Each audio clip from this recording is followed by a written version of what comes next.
Ja, Here, mag U woord binne in ons opborrel.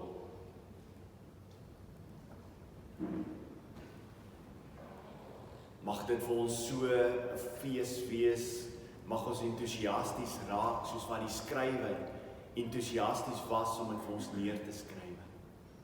Gelei deur die Gees. O Heilige Gees, maak ons ontvanklik. Verander ons denke. En dat ons diep sal drink uit die woord uit. En dat dit totaal geheel en al ons lewens sal vernuwe en sal verander. Ons bid dit in die naam. Amen. Hebreers 8 van vers 1 af. Die hoofsaak, nou van wat ons gesê het, is dit. Ons het so 'n hoëpriester wat gaan sit het, aan die regterhand van die troon van die majesteit in die hemele. 'n bedienaar van die heilige dinge en van die ware tabernakel wat die Here opgerig het en nie 'n mens nie. Want elke hoëpriester word aangestel om gawes en offers te bring. Daarom moes hy ook iets hê om te offer. Want as hy op aarde was, sou hy selfs geen priester wees nie, omdat daar priesters is wat volgens die wet die gawes offer. Hulle wat 'n afbeeldsel en 'n skaduwee van die hemelse dinge bedien. Soos Moses 'n goddelike bevel ontvang het toe hy die tabernakel sou voltooi, want hy het gesê, kyk dat jy alles maak volgens die voorbeeld wat jy op die berg getoon is. Maar nou het hy 'n voortreffeliker bediening verkry, vir sover hy ook middelaar is van beter verbond, wat op beter beloftes wettiglik gegrond is. Want as daar die eerste een onberispelik was, sou daar nie plek vir 'n tweede gesoek word nie. Want hy berisp hulle en sê, kyk, daar kom daar, spreek die Here, dat ek met die huis van Israel en die huis van Juda 'n nuwe verbond tot stand sal bring. Nie soos die verbond wat ek met hulle vaders gemaak het op die dag, toe ek hulle uit die hand geneem het, om hulle uit Egipte land uit te lei nie, want hulle het nie gebly by my verbond nie. En ek het hulle verontagsaam, spreek die Here, en ek het hulle verontagsaam, spreek die Here. Want dit is die verbond wat ek na die dae sal sluit met die huis van Israel, spreek die Here. Ek sal my wette in hulle verstand gee en dit op hulle hart skrywe, en ek sal vir hulle God wees en hulle sal vir my 'n volk wees. En hulle sal nie meer elkeen sy naaste en elkeen sy broer leer en sê ken die Here nie, want almal sal my ken, klein en groot onder hulle. Want ek sal barmhartig wees oor hulle ongeregtighede en aan hulle sondes en hulle oortredinge nooit weer dink nie. As hy sê 'n nuwe verbond, het hy die eerste oud gemaak. En wat oud word en verouder is naby die verdwyning. Net tot sover.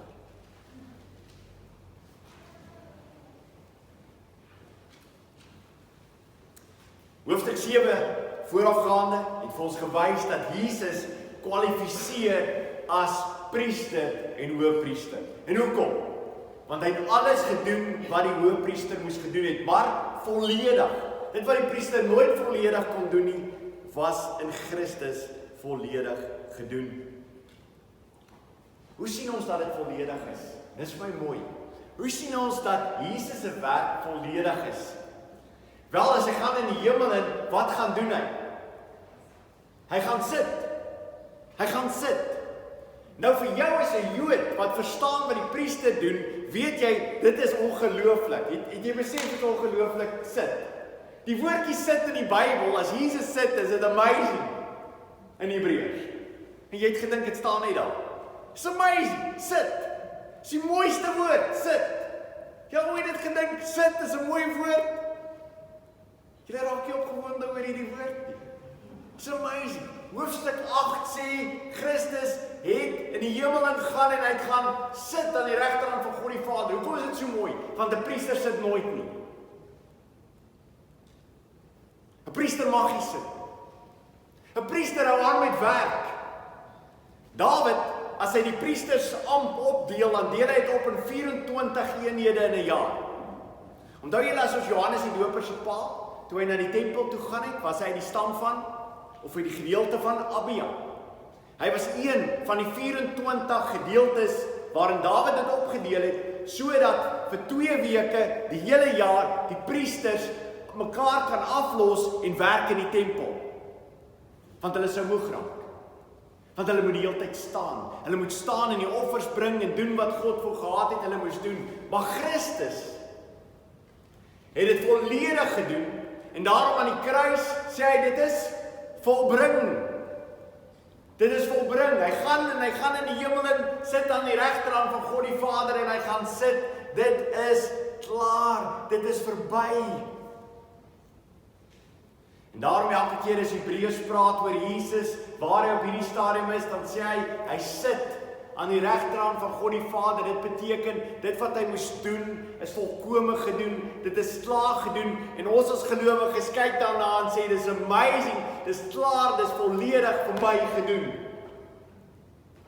Nou ongelooflike vrede, om te weet dat Christus, dit wat ek nie kon doen nie, het hy kom doen, en is volledig, dit is verby, dit is klaar. Daarom is dit so ongelooflik as jy byvoorbeeld, en ek wil dit net so vinnig sê, as jy byvoorbeeld Stefanus, onthou jy toe Stefanus gestenig word, en hy kyk op in die hemel, net voor dit, voordat hy gestenig word, is hy daar voor die raad, en die raad beskuldig hom, en die volgende oomblik sê hy wat? Ek sien Christus staan. Altyd word hy uitgebeeld as die een wat sit, totdat sy kinders vervolg word, totdat hy sê, daar kom 'n straf, dan staan Christus.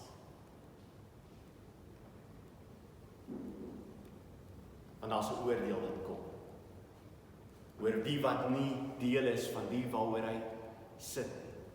Vir hulle sal hy staan, want hulle sal die straf van hom af ontvang. Maar vir ons as kinders van die Here, vir ons as mense wat vrygekoop is, hy sit. Hy het dit volledig vir ons gedoen. Luister na wat sê Sagaria. Sagaria 6 vers 13. Sê die mooie. Hy sê en sê vir hom dit, so spreek die Here van die leerskare, kyk daar kom 'n man wie se naam is Spruit en hy sal uit sy plek uitspruit. Daar kom 'n man, sy naam is Spruit, hy sal uit sy plek uit uitspruit. En hy sal die tempel van die Here bou. Hierdie ene wat die spruit is, wat uit sal spruit, hy sal die tempel herbou. Die volgende vers, Sagaria 6, ja, hy sal die tempel van die Here bou, en hy sal majesteit verkry en sit en heers op sy troon. Hy sal sit en hy sal heers op sy troon. So hy sal die tempel herbou. Hoe het hy die tempel herbou? Wat het gebeur vir hom om die tempel te herbou? Wat sê hy vir die mense? Ek sal oor 3 dae sal ek die tempel herbou. Ek sal die tempel afbreek en in 3 dae dit opbou. Hy het verwys na sy eie liggaam. Hy het die tempel herbou. Die tempel is herbou. Jy hoef nie te wag dat daar 'n tempel herbou gaan wees nie. Hy is die tempel wat herbou is. En dan gaan hy verder en sê hy sit en hy heers op sy troon. Hy sit en hy heers op sy troon. Sê Sagaria in Ou Testament, hy voorspel dit alreeds.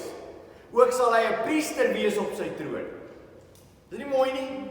Hy sal nie net sit op sy troon nie, hy sal nie net heers op sy troon nie. Wat beteken dit? Hy is 'n koning. Hy is nie net 'n koning nie, maar hy is ook 'n priester wees op sy troon.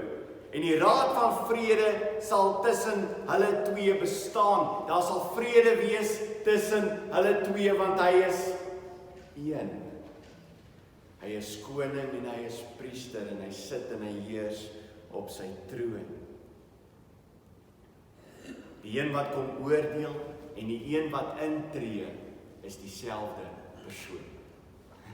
Vir jou as gelowige moet dit opgewonde maak dat die een wat kom oordeel en die een wat intree is dieselfde persoon. Daarom weet ek is vry in hom. Daarom weet ek dis volbring. Daarom weet ek dis volmaak. En hy sal die bedienaar wees, hierdie gedeelte ook, van die ware tabernakel, die ware. Jy sien, Moses moet opgaan in die berg, en terwyl hy op die berg was, het God vir hom alles gewys wat hy moes doen. Maar hy het dit gesien in die hemel, en dit wat hy gesien het, moes hy daarvan kom maak. En Hebreers sê, Hy het nie die oorspronklik nie, hy het die skaduwee gemaak van wat daar is. Dit wat hy hier kom maak het, was maar net 'n skaduwee van wat sou kom. En daarom alles wat in die tempel is, alles wat in die offerhandes is, alles wat die priester moes doen, elke liewe werk was skaduwee van die werklikheid wat sou geplaasvind in Jesus Christus. En daarom, as jy nou kyk na byvoorbeeld Kolossense, mag gou saam met my oop, Kolossense 2. Kolossense 2 sien ons dit so mooi.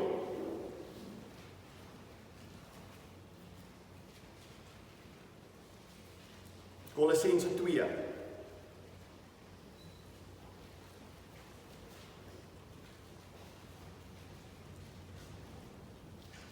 Kolossense 2 vers 16.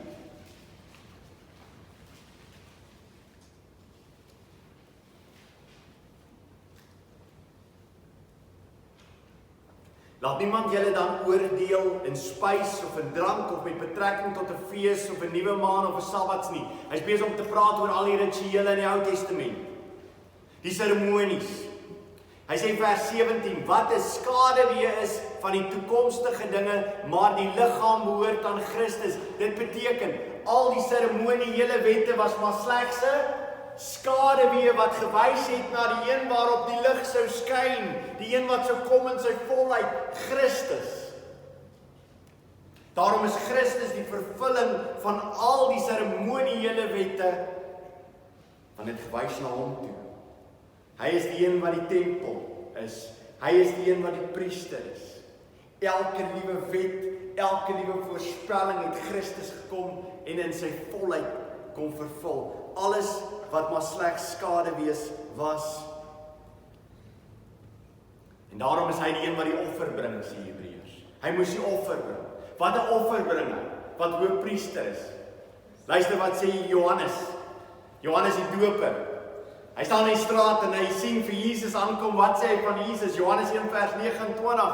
Die volgende dag sien Johannes Jesus na hom toe kom en hy sê, daar is die lam wat die sonde van die wêreld wegneem.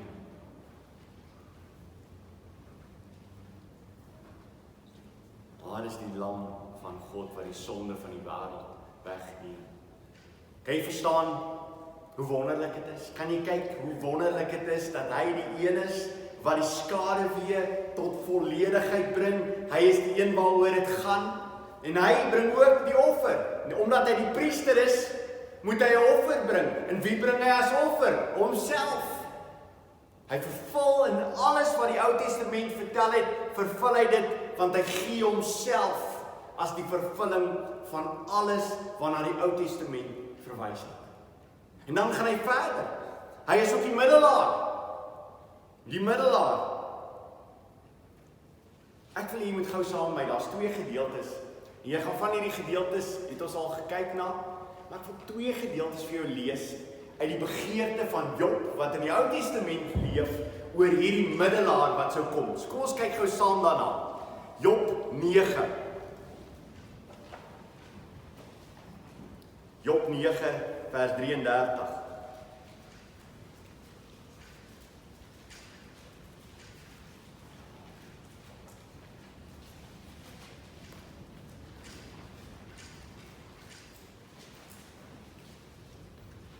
Job 39. Ag 9, sorry. Job 9, kom ons lees dan van vers 32 af.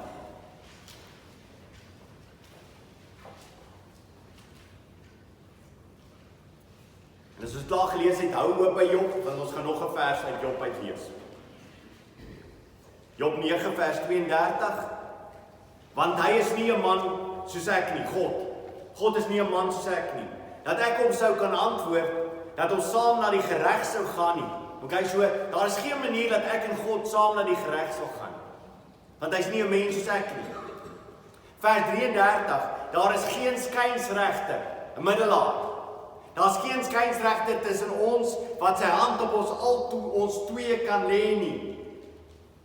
Kyk, wat sê Job? Job sê, daar is niemand wat tussen my en God kan staan en die hand op God sit en die hand op my sit, wat die middelaar kan wees, wat die skynsregter kan wees tussen ons twee nie. Dit is wat Job se begeerte is. Job se begeerte is, daar moet so iemand wees. En dan as jy na Job 33 gaan kyk, Job 33 vers 22.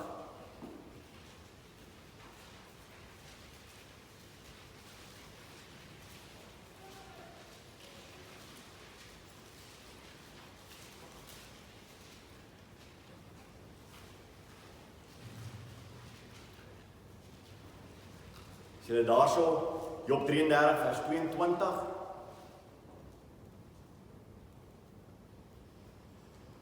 Ja, sy siel kom nader by die kuil en sy lewe by die dodende magte. Wat is die probleem? Die probleem is, hier kom dood. Ek gaan sterf. En dan sê hy, is daar dan vir hom 'n gesant? As iemand sterwe, is daar vir hom 'n gesant, 'n tolk. Die woord vir tolk hierso kan gebruik word as 'n middelaar, een wat tussenin staan, een wat vertaal, een wat die twee mense bymekaar kan uitbring. 1 uit 1000 om die mens sy plig te kenne te gee. Is daar iemand wat vir die mens gaan vertel wat hy moet doen? Is daar iemand wat sal intree? Vers 24. En is hy hom genadig en sê, verlos hom, dat hy die kuil nie afdaal nie. Ek het 'n losprys gevind. So is daar iemand wat 'n losprys vir hom betaal, sodat hy verlos sal word. Dat hy se verlos sal word, dat hy nie in die kuil sal afdaal nie. Is daar iemand wat vir hom sal intree? Dit is Job se vraag. Is iemand wat vir God na hom toe sal kom, wat sal intree vir die mens, en sy iets sal betaal, 'n losprys sal betaal, dat hy kan vrykom? Is daar so iets? En dan vers 25. Dan word sy vlees fris van jeugdige krag. Hy keer terug na die dae van sy jonkheid. Wat sal gebeur as daar so iemand is? Daar sal herstel kom. Daar sal nuut gemaak word. En dan vers 26. Hy bid tot God en hy het 'n welbehae aan hom, sodat hy sy aangesig sien met gejuig. Is dit amazing?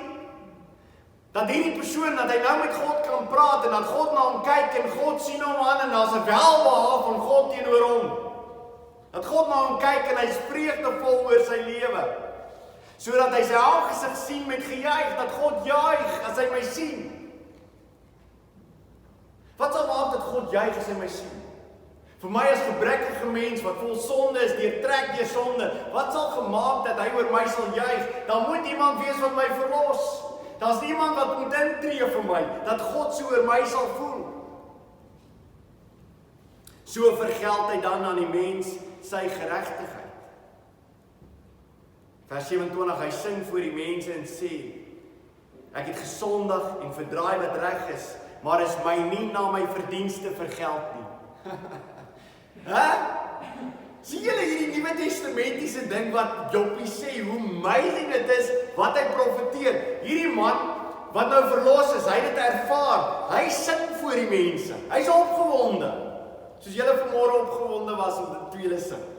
Hy is opgewonde, hy sing voor die mense, sê, ek het gesondig en verdraai wat reg is, ek was skuldig voor die Here, maar dit is my nie na my verdienste vergeld nie.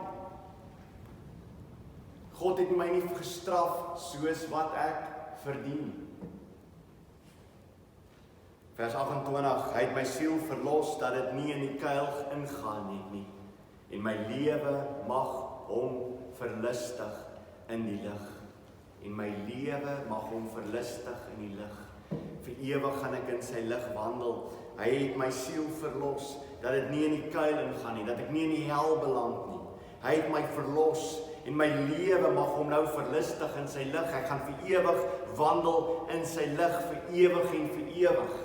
Sal daar so iets kan plaasvind, dat iemand so opgewonde kan wees, nadat hy weet hy is verlos, dat hy kan sing oor sy lewe, en hy is dankbaar, en hy weet, dit is nie vir my toegereken wat ek verdien nie. Want iemand het vir my ingetree, iemand was my middelaar. Hierdie begeerte word oor en oor in die Ou Testament vir ons gedemonstreer, dat daar so iemand moet wees wat tussen God en mens kon staan, en elke keer kom God, en hy bring metafore, hy bring mense wat vir hom sal wys, vir ons sal wys, dat daar iemand moet wees wat tussen God en mens staan. Want hy vir Abraham, as hy Sodom en Gomorra gaan uitwis, kom God na Abraham toe en hy sê vir Abraham, Abraham, ek gaan Sodom en Gomorra uitwis. En Abraham sê, Here, as daar 50 is, wat doen Abraham op daai stadium? Wat is hy? Hy is die lewende metafoor van 'n middelaar. Maar was daar niemand met geregtigheid?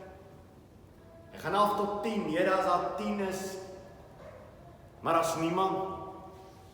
Want sien, daar kan nie net 'n middelaar wees nie. Daar moet iets anders te ook wees. Iemand moet die sonde dra. Maar Abraham is 'n absolute tipe van die middelaar. Die ander een is Moses. Luister wat sê Moses in Eksodus 32. Eksodus 32 van vers 11 af. Maar Moses het die Here sy God om genade gesmeek en gesê, waarom, o Here, sou u toorn ontvlam teen die volk, wat u met groot krag en met sterke hand uit Egipte uitgelei het? Hy moet intree vir die volk. God sê, ek gaan die volk uitwis. Moses kom na die Here toe, hy sê, Here, waarom? Vers 12, waarom sou die Egiptenaars spreek en sê, in kwaadwilligheid het hy hulle uitgelei, om hulle in die berge om te bring en hulle in die aardbewing af te vernietig? Wend u af van die gloed van die toorn, en laat dit u berou oor die onheil van die volk. Gedenk aan Abraham, Isak en Israel, die knegte, vir wie u by jouself gesweer het, en aan wie hy gesê het, ek sal julle nageslag vermenigvuldig soos die sterre van die hemel en hierdie hele land waarvan ek gespreek het, sal ek aan julle nageslag gee, dat hulle dit vir ewig kan beerwe. Toe het die Here berou oor die onheil wat hy gesê het, dat hy sy volk sou aandoen. Het die Here ooit op berou? Verander die Here ooit van gedagtes, sê die Bybel? Nooit nie. Wat wil dit vertel? Dit wil nie vertel van 'n God wat ewe skielik verander van gedagte nie. Het hy nie geweet wat Moses gaan sê nie? Het hy nie geweet wat die mense rondom sou sê nie? Het hy 'n man nodig gehad soos Moses om vir hom te kom inloop in die lig, Here terloops? Het jy daaraan gedink? Het jy daaraan gedink, Here? Die een wat alles weet, voordat dit enigstens plaasgevind het, die een wat alles weet, die een wat alles beplan, sou hy nie geweet het wat Moses vir hom kom sê nie. Sou hy dan nadat hy Moses gehoor het, sê, "Ai Moses, jy het my nou iets geleer wat ek nooit geweet het."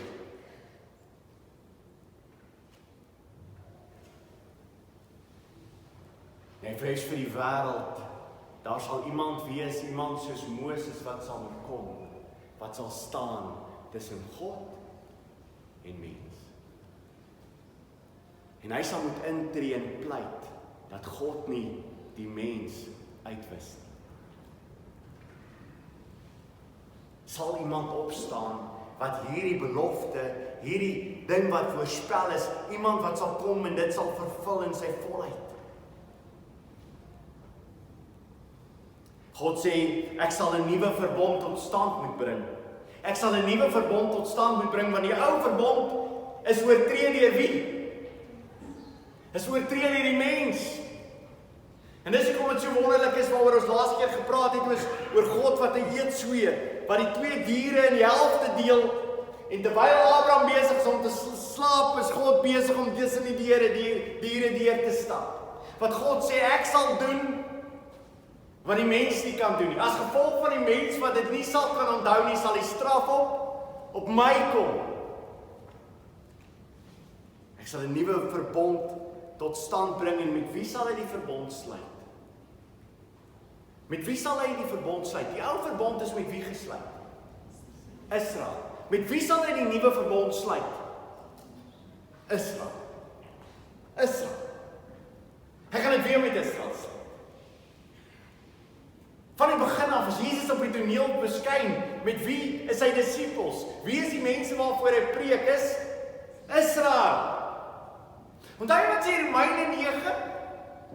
Romeine 9 sê, wie is die oorspronklike? Wie is die een wat daar is, wat die olyfboom is? Is Israel. Wie is die persone wat ingeënt sal word? Ons. Die wille. Ons wil nie daar hoort nie, ons word ingeheng. Maar die verbond was nog altyd gesluit met Israel. Dis wat Hebreers sê, die verbond is gesluit met Israel. En dan haal hy 'n gedeelte aan wat in Jeremia voorkom, Jeremia 31. Kyk gou na Jeremia 31, en sien julle daai gedeelte wat daar voorkom.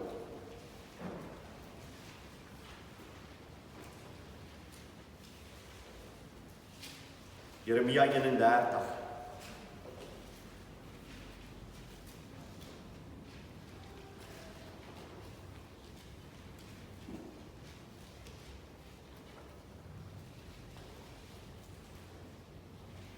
Jeremia 31 vers 31.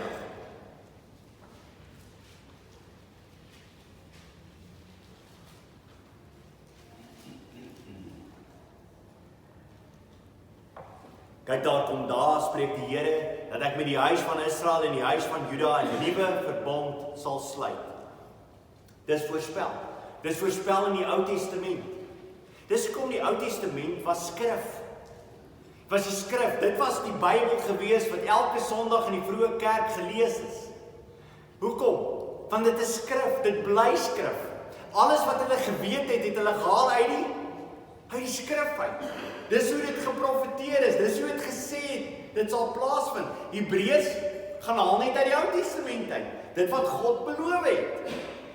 Kyk, daar spreek die Here, dat ek met die huis van Israel en die huis van Juda 'n nuwe verbond sal sluit. Nie soos die verbond wat ek met hulle vaders gesluit het op die dag toe ek hulle hand gegryp het, om hulle uit Egipte land uit te lei nie, my verbond wat hulle verbreek het, so hulle was skuldig is gewees. Hoewel ek 'n gebieder oor hulle was, spreek die Here, maar dit is die verbond wat ek na die dae met die huis van Israel sal sluit, spreek die Here. Ek gee my wet in hulle binneste en skryf dit op hulle hart, en ek sal vir hulle God wees en hulle sal vir my 'n volk wees, en hulle sal nie meer elkeen sy naaste en elkeen sy broer leer ken nie. En sê, ken die Here, want hulle sal my almal ken, klein en groot onder hulle, spreek die Here. Want ek sal hulle ongeregtigheid vergewe en aan hulle sondes nie meer dink nie. Kan jy sien? Presiese aanhaling van dit wat staan in die Ou Testament, Jeremia. Vertel en voorspel, daar gaan 'n dag aanbreek waar hierdie verbond nuut gemaak sal word.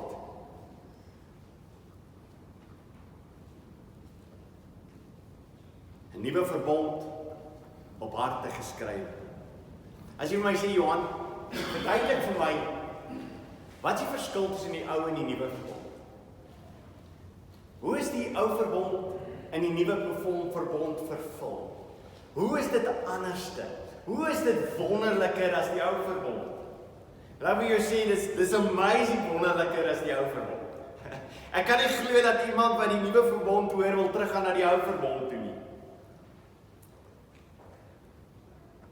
Die verskil is die ou verbond is die wet, die nuwe verbond is die evangelie. Die blye boodskap, die evangelion, die blye boodskap. En hoekom is die nuwe een die blye boodskap? Die ou verbond het God vir hulle die wet gegee en hy het vir hulle gesê, julle moet die wet onderhou. En van die Ou Testament af het hy al reeds vir hulle gesê dat wat moet met die wet gebeur in hulle lewens? Dit moet op hulle harte geskrywe word, Deuteronomium 6 vers 6, geskrywe op jou harte.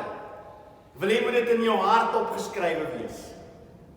Wat is die verandering wat in die evangelie plaasvind, in die blye boodskap, in die nuwe verbond plaasvind?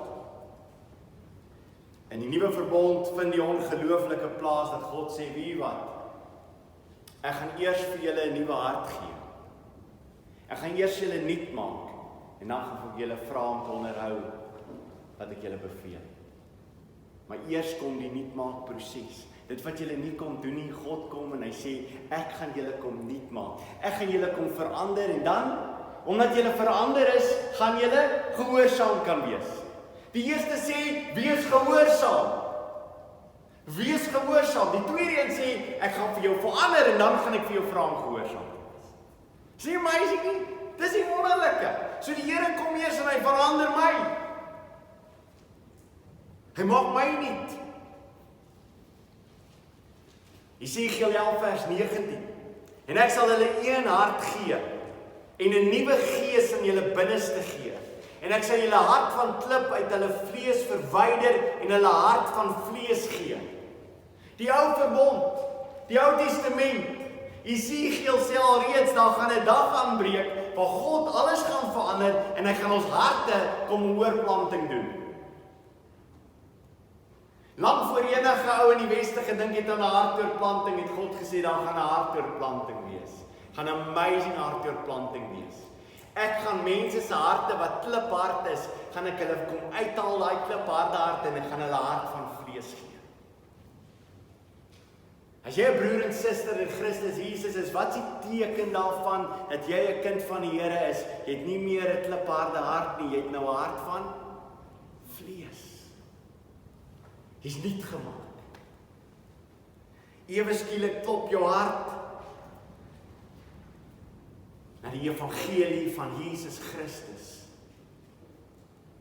Die ritme van die evangelie van Jesus Christus raak die ritme van jou hart klop. Hoekom? Omdat jy dit gedoen het. Nee, omdat Christus sê, ek gaan julle verander, en God bring 'n belofte vir Esegiel en sê, ek gaan die mense wat ek gaan verander, ek gaan hulle nuut maak.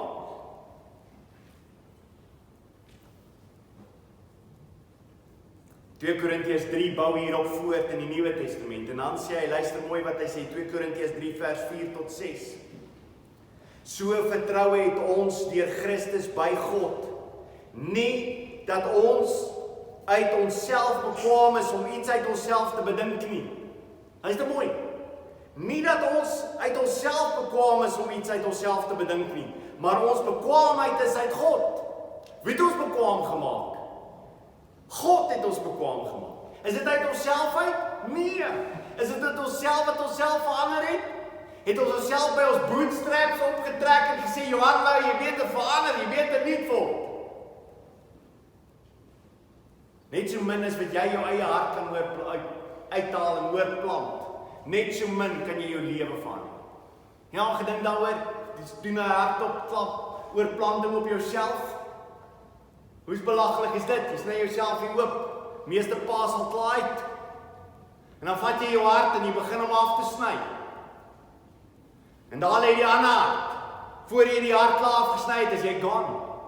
Kan dit nie doen nie. En dis hoekom Christus dit moes kom doen. So hy sê, dis nie ons bekwaamheid uit onsself uit nie. Luister wat sê vers 6. Want ons ook bekwaam gemaak het, God het ons bekwaam ook gemaak, as bedienaars van 'n Nuwe Testament. Wie is die een wat ons nuut kom maak het? Christus. God het ons kom nuut gemaak. En wat het ons bekwaam gemaak voor?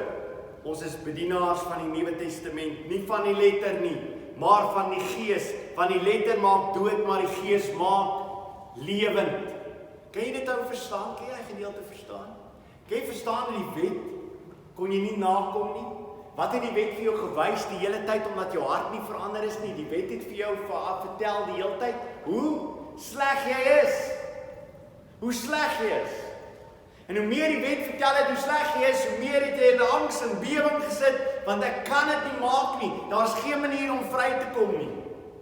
Nuwe Testament sê, voordat ek jou die wet gaan gee, gaan ek eers jou kom verander, ek gaan jou eers kom nuut maak.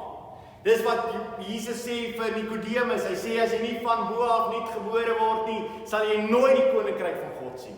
So ek moet jou kom nuut maak, en dan as jy nuut gemaak is, verander alles in jou lewe. Nou wil jy vir my leef. Nou wil jy vir my leef.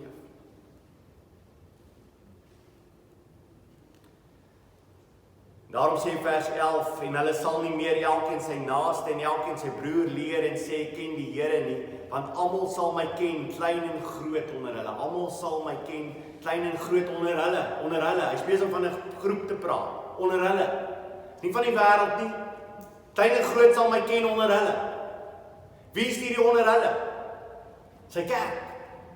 Sy kerk. Die kerk wat hy gekies het voor die grondlegging van die aarde, die kerk wat hy kom nuut maak het, die kerk wat hy 'n nuwe hart voor kom gee het, die kerk wat hy transformeer het, hulle sal die persone wees wat hom ken.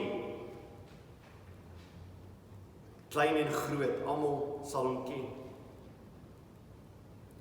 Jesus sê dit so in Johannes 14 vers 26. Hy sê vir hulle, maar die Trooster, die Heilige Gees, wat die Vader in my naam sal stuur, hy sal julle alles leer en sal julle herinner aan alles wat ek vir julle gesê het. Dis die Gees se werk wat in my kom woon. Hy herinner my aan alles wat hy gesê het. Hy herinner my. As jy kind van die Here is, en jy het 'n nuwe hart gekry, wat gebeur is die Heilige Gees kom woon hier binne in jou, en hy begin om jou te spreek tot jou die woord van God.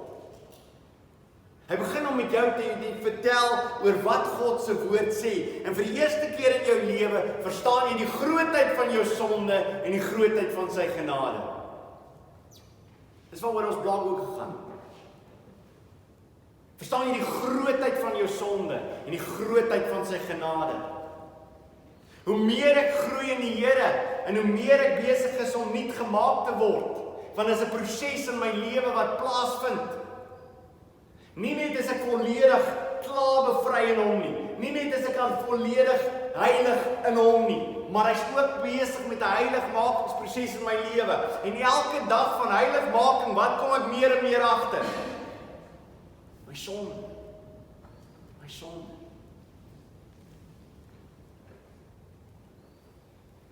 So elke persoon, klein en groot, sal die Here ken.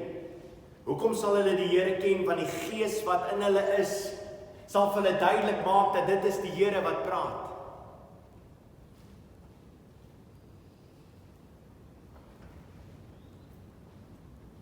Jesus bou dit verder voort in Johannes 10 vers 3 en 5, as hy praat met hulle oor die skape. Johannes 10 vers 3 sê, vir hom maak die deurwagter oop, en die skape luister na sy stem, en hy roep sy eie skape by hulle naam en lei hulle uit. Hy roep die skape by hulle naam en hy lei hulle uit. Wat sê hy vir die mense in Johannes 8? Hy sê vir die mense in Johannes 8, julle kan nie na my luister nie. Hoekom kan julle nie na my luister nie? Want julle behoort nie aan my Vader nie. Almal wat aan my Vader behoort, luister na my stem.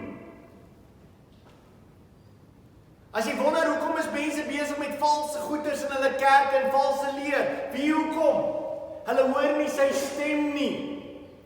Want as jy sy stem hoor, is jy deel van sy skape. Johannes 10 vers 5 gaan aan, hy sê, hulle sal 'n vreemde nooit volg nie, maar van hom wegvlug, omdat hulle die stem van vreemdes nie ken nie. So wat gebeur in jou lewe is, die Heilige Gees kom hier binne in jou, hy verander jou lewe, hy maak hier die hart van jou nuut. Ewe skielik begin jy nou vir God te ken. Jy hoor sy stem, hoekom? Want die Heilige Gees bevestig sy stem in jou lewe.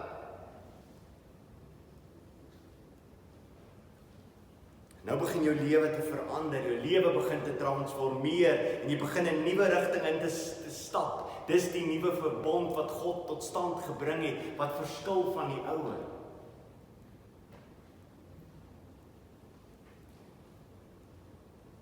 En dan sê hy vir hulle vers 12, want ek sal barmhartig wees oor hulle ongeregtighede, en aan hulle sondes en hulle oortredinge nooit meer dink nie. Dis amazing. Dis amazing. Wie julle dit weer hoor, dis my ongelooflike mooi gedeelte. Want ek sal barmhartig wees oor hulle ongeregtigheid en aan hulle sondes en hulle oortredinge nooit meer dink nie. Nooit meer dink. God in sy almag. God wat nooit kan vergeet. God in sy almag wis ons sonde so uit in Christus Jesus, dat hy nooit weer daaraan dink nie.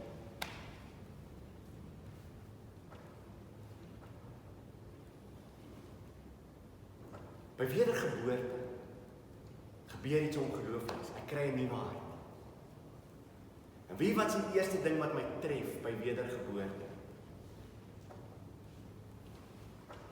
Hoe groot is my sonde? Hoe groot is my sonde? En ek neem my toevlug na die een toe wat aan die regterhand van God die Vader sit, wat my middelaar is by die Vader, wat die volmaakte offer is wat gebring is vir my, en in hom ontvang ek vergifnis vir al my sonde. En hoe meer die Heilige Gees in my lewe werk, hoe meer kom ek agter hoe ver ek tekort skiet, en hoe meer sê ek, Here Jesus, ek sondig ongelooflik erg in my lewe. Dat ek raak meer en meer bewus van een ding in my eie lewe, hoe ver ek tekort skiet, hoe min ek verdien wat Christus Jesus vir my gedoen het. As jy my vra, wat is die teken dat ek in volwassenheid groei?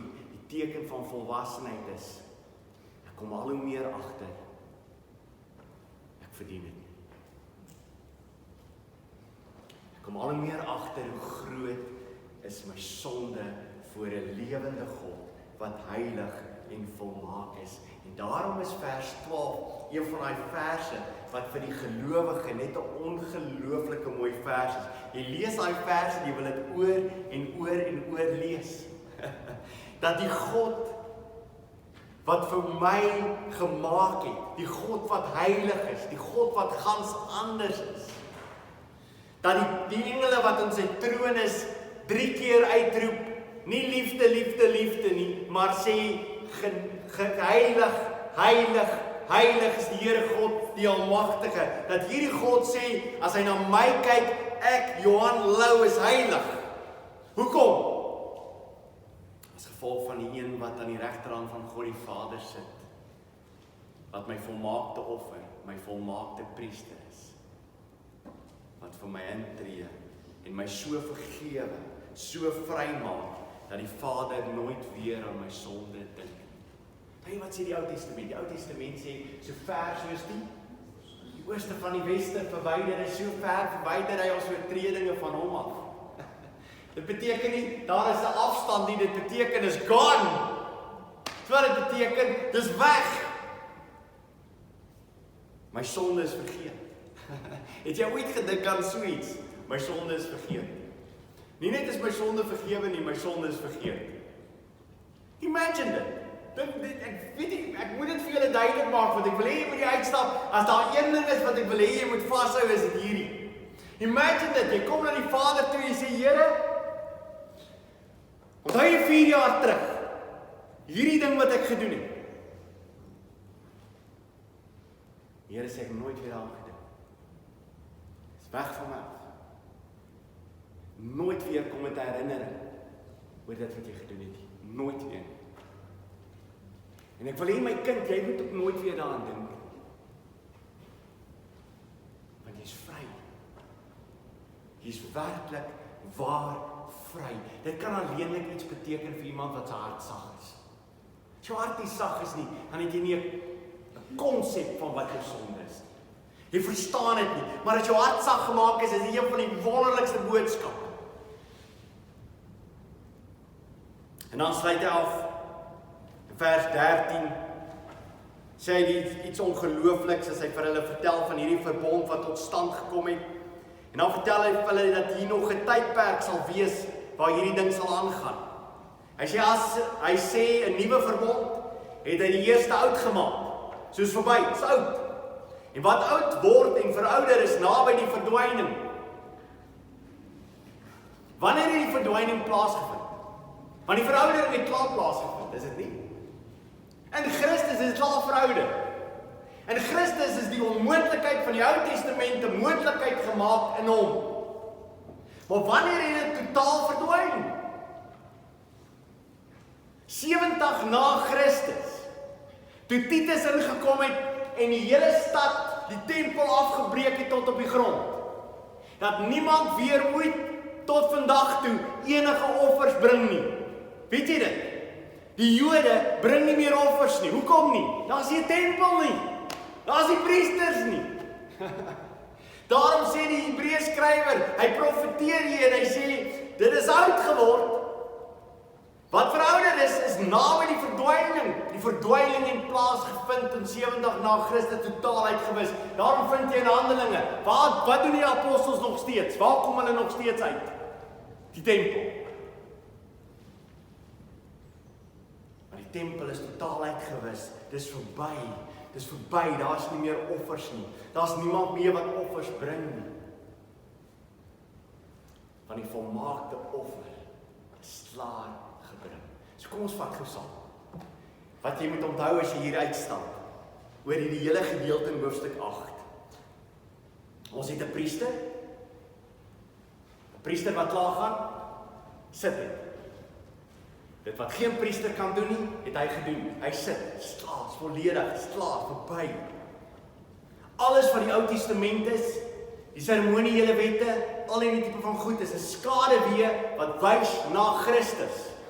Christus kom en hy vervul dit volledig, volmaak. Hy is die tempel, hy is die offer, hy is die een wat reiniging bewerk, hy is die een.